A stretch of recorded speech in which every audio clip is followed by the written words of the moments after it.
Hi there. Welcome to the Imperfect Profit podcast for women who wonder. Frankly, as we go through life, I'm sure we wonder about a great deal. First as little kids, then as adolescents, then as young women, then as transitional women. What are we calling ourselves these days? And then you get to this point in life, or my point in life, when you're postmenopausal and wondering what's next. Wondering if the parade already passed you by.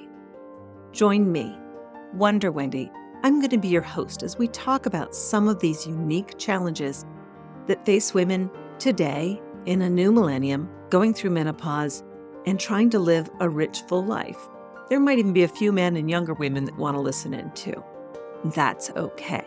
But there's a roller coaster and we're all on it. And I'm going to be your guide to help you figure out when you should close your eyes, when you should hang on, and maybe we'll explore some ideas for what works for you if it doesn't work for me, or vice versa. So join the conversation, pick up your favorite beverage, and we'll talk to you soon.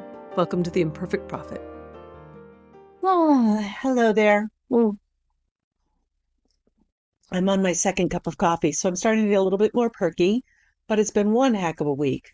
I'm not going to tell you everything that happened this week because, frankly, it's a lot and I haven't processed it yet. And I'm never going to talk about anything. Well, I won't say never, but I'm going to try and not talk about things till I've had a chance to process it and know whether it's funny, sad, or even worth sharing at all. But what I'm going to talk about is a little trip we took last week when Skip and I spent a few days in Reno, Nevada. Now, we weren't there to gamble or to get a quickie divorce, just in case you were wondering. And I do wonder, though, if you've seen the movie The Women, you know, quickie is a bit of a misnomer. The reason Reno got known for divorces was that in much of the country, it took minimum 6 months to establish residency and file for divorce. But in Reno, they shortened it down to a mere 6 weeks. So people would move out there, live there for 6 weeks, and then they could file for divorce quickly as residents of Nevada. Strange thing to be known for, but it did help establish an economy there after the silver and gold mining collapsed. Anyway, our marriage survived the trip just fine, in case you were wondering. Actually, I think we had a pretty good time. We were traveling with a group of fellow Arizona Diamondback fans to see the Reno Aces. That's the Diamondbacks AAA affiliate. And I understand not all of you are baseball fans, although I will do my best to convert you because I've gotten so much happiness out of that. But anyway, this is why seeing the Reno Aces matters. Before players like Corbin Carroll, who you may have seen recently in the All-Star game, or Geraldo Perdomo, and so many of today's Diamondbacks stars ever made it to the big leagues, they spent some time in Reno developing their game. Watching the Aces felt a little bit like getting a glimpse of baseball's future, and that can be the case in any minor league field. But because we've been following the D-backs, we went to see their AAA affiliate. And for us, it was a wonderful excuse for a trip and another opportunity to learn about a team that is increasingly becoming part of our lives. These are just some of the unexpected gifts of becoming a baseball fan. You're not just following a team, you're following a story. And sometimes that story takes you to places you might have never visited otherwise. And for us, Reno was one of those places. Now, the moment we stepped off the plane, like literally, we were greeted by slot machines. Not outside the airport, right inside the airport, before we'd found the restrooms, baggage claim, or even figured out where to pick up our luggage, there were slot machines at the end of the ramp. I looked at Skip and laughed. Well, I guess we're in Nevada. Well, short bus trip to the hotel, and the hotel leaned into that theme. A sprawling complex, 3 interconnected hotels and casinos. There were restaurants and shops. Think an over-the-top shopping mall and with gambling. I know it's a whole lot. They were all woven together by a maze of hallways, escalators, elevators, and it was easy to get lost when we first arrived there. It was overwhelming in its scope. But before long, we had developed our own navigation system. If we passed the wall covered with photos of jackpot winners, we knew we were headed towards the bus pickup. If we found ourselves standing beneath the giant elephants at Circus, we'd gone too far. It felt a little bit like navigating an indoor city where the landmarks weren't parks or monuments.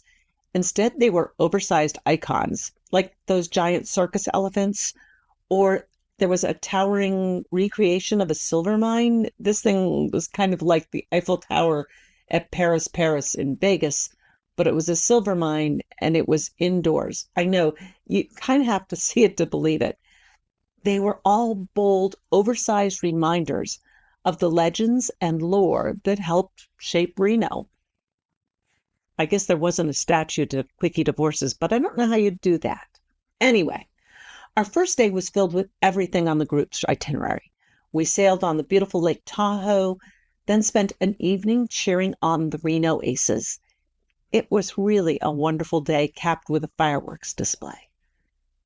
I could probably do an entire episode about our time on a sailboat on the lake, but I'm going to save that story for another day. I will say this, Captain Tim's Yacht Rock playlist on the sailboat somehow blended perfectly into Yacht Rock night at the ballpark that evening. And it continued. It was like somebody'd written a script. Kind of funny, huh? The whole day felt like one giant sing-along. And, well, me being me, I was blissfully happy to sing along with all those oh-so-familiar tunes. Sailing takes me away. You get the idea. Sometimes life has a way of creating a soundtrack you never could have planned. But morning number 2 in Reno, there was nothing on the schedule. And Skip was perfectly happy to sleep in, and I was perfectly happy to wander and explore. You know, this has become part of our travel routine. You may have heard this before. It started on our honeymoon, and we've actually never really stopped. He enjoys a slow morning, and I enjoy putting on my walking shoes and seeing what I can discover before the day begins. I want to tell you, if you've never done it, there's something so special about seeing a city wake up. Before the crowds arrive and the attractions open, you get a glimpse of the place as the people who live there experience it. Coffee shops slowly unlocking their doors, dog walkers greeting one another. What's that guy doing up on his balcony? Oh, I probably don't want to know. Don't look, whatever. I window shop without the temptation to spend, but often make a mental note to come back later. And for a little while, I'm not just visiting a destination, I'm sharing the morning with a community. People are a little quicker to go, morning, when it's just the two of you on the sidewalk. Whenever I visit a new place, I eventually find myself asking the same question. What's over there? You know, tourist attractions tell you what the city wants you to see. But I usually become more interested in what the people who live there have created for themselves. What's it actually like to be in this community? And stepping out of the casino, well, that felt surprisingly disorienting. Inside, everything has been carefully designed to keep my attention. Outside, the city was just waiting. It felt like crossing an invisible border from the Reno that entertains visitors to the Reno where people actually live. Now, a few blocks later, I found a little place called the Crafted Palette. They serve breakfast, coffee. Later in the day, they offer paint and sip classes. The tables were actually made from shipping pallets. A clever play on the word palette, so kudos to them. Every tabletop was covered with little splashes of paint that made me smile before I'd even ordered breakfast. And the door was constantly opening and closing. People wandered in and out carrying coffee and chatting with one another. This didn't feel like an attraction. It felt like a neighborhood. And as I walked through the door, before I even reached the counter, the young woman behind it looked up and called out, "Good morning." Not the obligatory greeting of someone doing her job, the genuine warmth of someone who seemed truly happy I'd walked through the door. She couldn't possibly have known me. She simply welcomed me. Now, when I asked if they had Wi-Fi, which I had done a little bit of research and the internet said they did, she laughed and pointed to the password on a beautifully hand-painted plaque near the register. "We're civilized here," she added. I laughed. At the time, I thought she was talking about the Wi-Fi. By the end of the trip, I wasn't so sure. That little throwaway line kept echoing in my mind. What does it really mean to be civilized? Is it a gleaming casino with its towering architecture, endless entertainment, and every modern convenience? Or is it a neighborhood cafe where someone greets a complete stranger, even before she knew my name, and where tables are built from old shipping pallets that become canvases for creativity, where coffee, conversation, and community quietly share the same space? Gleaming, rustic. Maybe civilization has less to do with what we build and more to do with how we welcome the people who walk through the door. I ordered a cup of coffee and one of their homemade hand pies that were advertised on the chalkboard outside the door. Mine was a beef Wellington wrapped in puff pastry with a little cup of gravy. Actually, all of their hand pies, from what I can tell, are wrapped in puff pastry. It just depends on whether you chose a sweet or a savory filling. I found a cozy table, opened up my laptop, and waited for my breakfast. As I sat there, I realized the casino in this little cafe represented two very different invitations. The casino, well, let's kindly say, invited me to stay inside. But the cafe genuinely invited me into the neighborhood. Before I left, the barista even suggested another local coffee shop to visit on my walk back to the hotel. You know, I have a lot of interconnected thoughts, so stick with me on this one. But suddenly I was thinking about the movie that's coming out, The Odyssey. You know, they're hyping the heck out of it. So if you haven't heard about it, you do a really good job of hiding under a rock. But anyway, maybe you read the original text. I have to admit, I remember hearing about it, but I don't know that I actually read the whole thing because, well, it's an Odyssey. But like the Odyssey, perhaps this story on my mind is more than usual.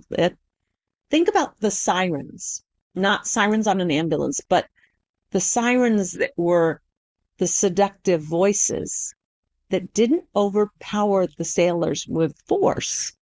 They captured their attention with their voices, and their hypnotic song caused people to lose sight of where they were headed. And if you weren't careful, you could crash upon the rocks and never get to your destination.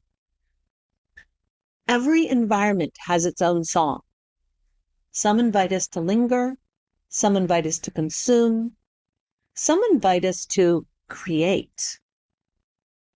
The question isn't whether the song is beautiful. The question is whether we're still moving toward the life we're meant to live. Every space reflects the values of the people who created it. And this little cafe wasn't just serving breakfast. It was cultivating community in a beautiful way. While I waited for my breakfast, I opened an email from an organization that has been part of my life for almost 40 years. it announced a policy change. And I'm not going to unpack the policy itself today because that's a conversation for another day. But let's just say it left me feeling sad. Sad that this organization I loved so much, that was about community and sisterhood, was creating lines in the sand. It made me wonder about the delicate balance between protecting an organization and creating a sense of belonging. Now, as I sat there thinking about this, first angry, then sad, then reflective, I wondered if I'd received that email differently if I'd been sitting in the middle of the casino, just kind of accepting what's pounding at me. What I do know is that I was sitting in a room where a complete stranger had welcomed me before she knew my name, where acceptance seemed to be a hallmark of the room. I was surrounded by hand-painted signs, paint-splattered tables, and people creating something together. The walls, they were covered with say that one 10 times fast. The walls were covered with artwork. Blah. Some pieces, spoke to me more than others. There were a couple I actually contemplated whether they'd fit in my suitcase. But every one of them invited me to pause, to notice, and to think. It wasn't a room that encouraged me to sort people into categories. It was a room to remind me to see people first. After that glorious weekend, we came home. And a few days later, I was kind of surfing TV and was reminded that Netflix just released a new adaptation of Little House on the Prairie. Now, when the original series aired in the 1970s, I so desperately wanted to be Laura Ingalls. I braided my hair just like hers. I desperately wanted a sunbonnet just like hers. I was convinced I could handle life on the prairie right up until it was time to go to the bathroom. Anyway, I'll admit I was a little bit nervous about the remake because, Michael Landon had permanently claimed the role of Pa in my mind. But curiosity got the best of me, and I pressed play. I have to admit, I was quickly won over. From what I've read, this adaptation stays much closer to Laura Ingalls Wilder's original books than the series I grew up with.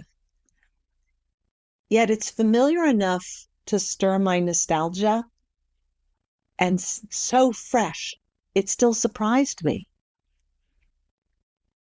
But what I really fell in love with, which was so surprising, was this portrayal of Laura. Her curious heart shines through from the very first episode. Laura greets everyone, like literally everyone. She walks towards people, she asks questions, and boy, oh boy, is she endlessly curious. Sound like anyone else you know.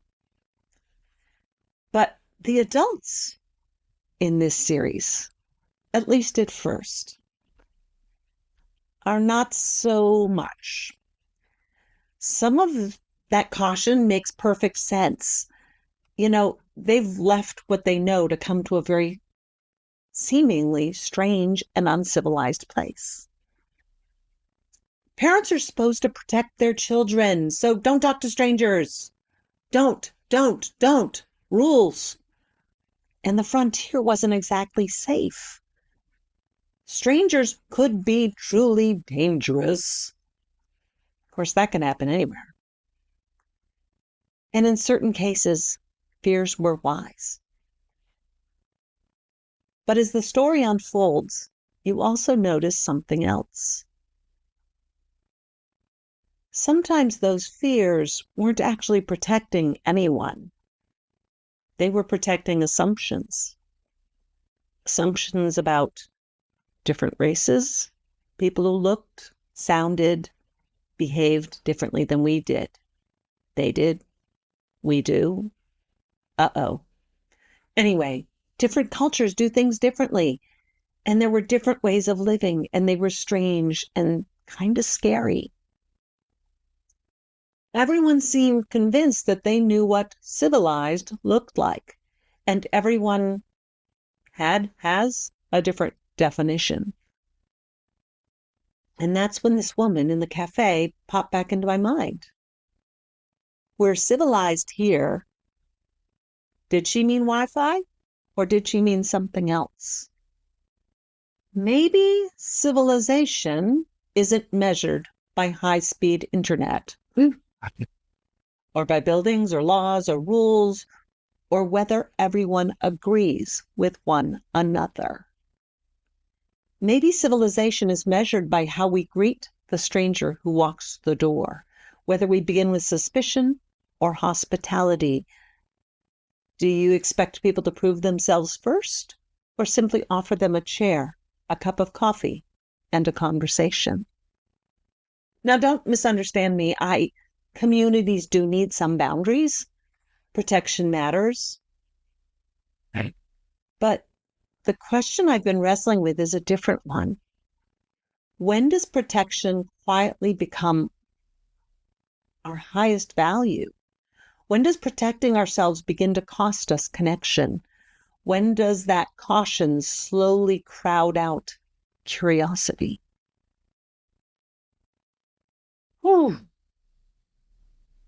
Kind of metaphorically looked in the mirror at that moment, realizing that sometimes I have protected myself so carefully that I've accidentally kept wonder out. And what did I become in that process? By protecting myself from disappointment so well, there are times I can protect myself from delight. I'll be honest, lately I've caught myself hesitating to follow up with potential business contacts because I've been burned before. You know, there are people who have promised me exactly what I think I need and taken my money and left me disappointed. When that happens, it's very easy to become skeptical. That genuine personal pain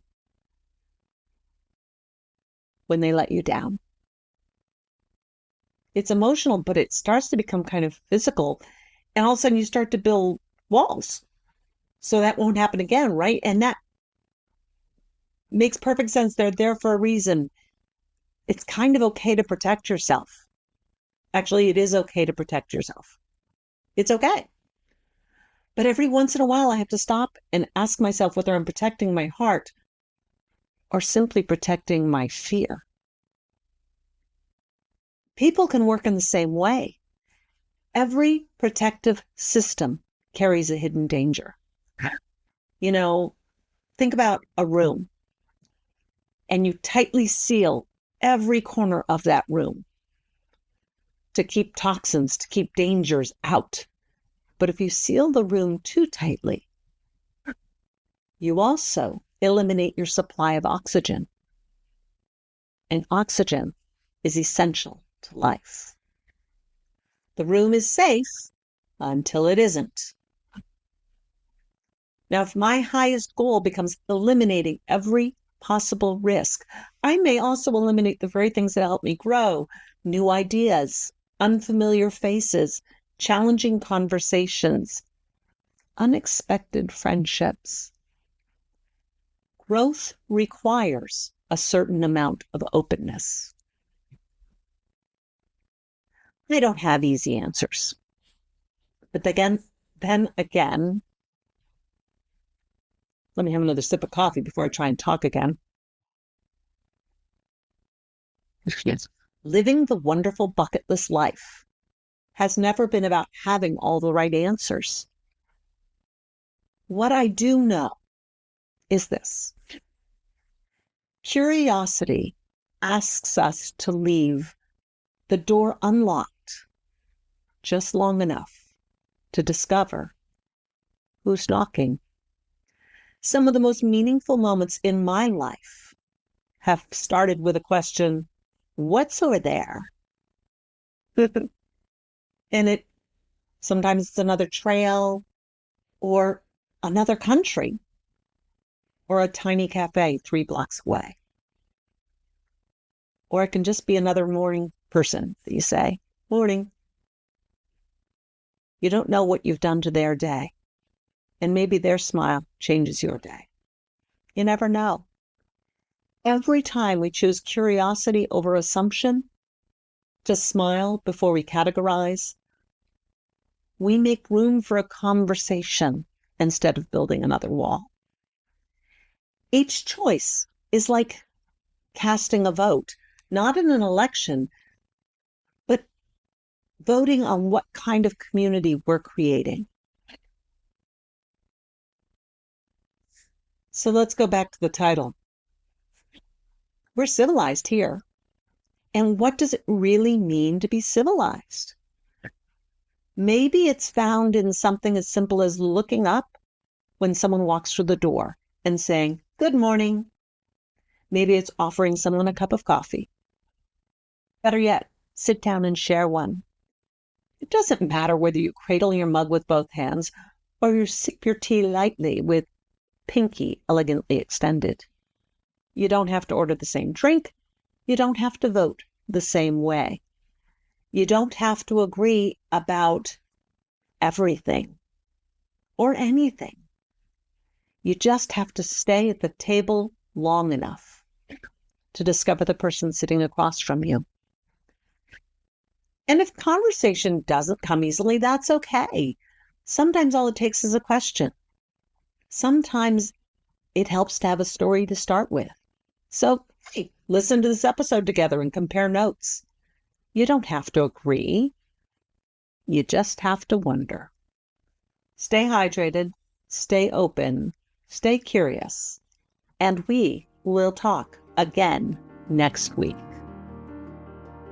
Like what you heard here today? Then we should be friends. I suggest you join my Facebook group. It's a good way to connect. We can have a conversation. Ask me questions, whatever you want to do. It is called the Wonderful Bucket List Life. That's Wonder-Full Bucket List Life. Be a bucket lister and join me on this adventure. Or you can go to my webpage, which is Wonder Wendy and Friends. Join the mailing list, learn about the book I wrote, adventures that are coming up in the future, and other podcasts. I look forward to talking to you soon, and stay hydrated. Have a great day.